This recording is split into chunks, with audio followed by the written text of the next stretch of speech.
अस्सलामुअलैकुम, welcome to my SK lovely kitchen. कैसे हैं आप लोग फ्रेंड्स। आज मैं लेकर आई हूँ आपके लिए हरे लहसुन की चटनी जो बहुत ज़्यादा मज़ेदार बनेगी। वीडियो को फुल वॉच करना है और चैनल पर नए हैं तो चैनल को सब्सक्राइब करना ना भूलिएगा, साथ ही बेल आइकन का बटन भी दबा दीजिएगा।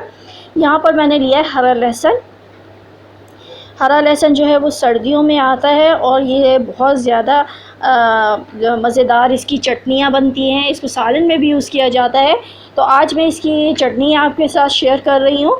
यहाँ पर मैंने लिया लहसुन, इसको हमने अच्छे तरीके से वॉश कर लिया था क्योंकि इसमें भी मिट्टी होती है, तो अच्छे तरीके से आपने इसको भी वॉश करना है। और फिर इसके बाद मैं इसको काट लूँगी, छोटे छोटे पीसेस काटूँगी मैं इसके, क्योंकि हमने इसको पीसना है। छोटे छोटे हमने इसका सारा हम हिस्सा लेंगे, ऊपर का भी और ये नीचे का भी। इस तरीके से हमने सारी लहसुन को हमने काटना है। इसके बाद मैं यहाँ पर ले रही हूँ हरी मिर्चें। ये देखें, ये कट चुका है सारा लहसुन। अब यहाँ पर मैंने लिए 100 ग्राम हरी मिर्चें ले रही हूँ। हरी मिर्चें थोड़ी सी इसमें ज़्यादा ही जाएंगी, तकरीबन ये जितनी ये लहसुन है उतना ही हमने हरी मिर्चों की क्वांटिटी भी रखनी है। यहाँ पर इसको भी मैं छोटे छोटे पीसेस काट लूँगी हरी मिर्चों के, ताकि इसको पीसने में आसानी हो। इसको हम ब्लेंड कर लेंगे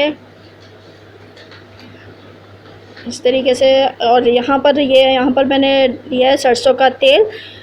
ये मैं ले रही हूँ कम से कम 5 टेबल स्पून मैंने सरसों का तेल यूज़ कर रही हूँ। चाहें तो आप इसमें कुकिंग ऑयल भी डाल सकते हैं। अगर सरसों का तेल आपको अच्छा नहीं लगता तो आप इसमें कुकिंग ऑयल भी डाल सकते हैं। यहाँ पर मैंने ये लहसुन और हरी मिर्चें पीस ली थी, इसको हम इसके साथ मिक्स करेंगे। लेकिन सरसों के तेल से ये होता है कि इसकी खुशबू जो है वो बहुत ज़्यादा अच्छी हो जाती है, इसका फ्लेवर बहुत अच्छा हो जाएगा।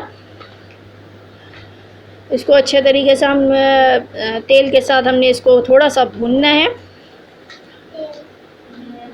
5 से 10 मिनट के लिए हम इसको थोड़ा सा हल्की आंच पे ही हमने इसको थोड़ा सा पकाना है। और यहाँ पर मैं ऐड करूँगी इसमें नमक हमने पहले शामिल नहीं किया था। और अब इसमें मैं थोड़ा सा 1/2 टीस्पून मैंने इसमें नमक शामिल किया है। चाहे तो आप टेस्ट के हिसाब से अपने इसमें नमक डालें।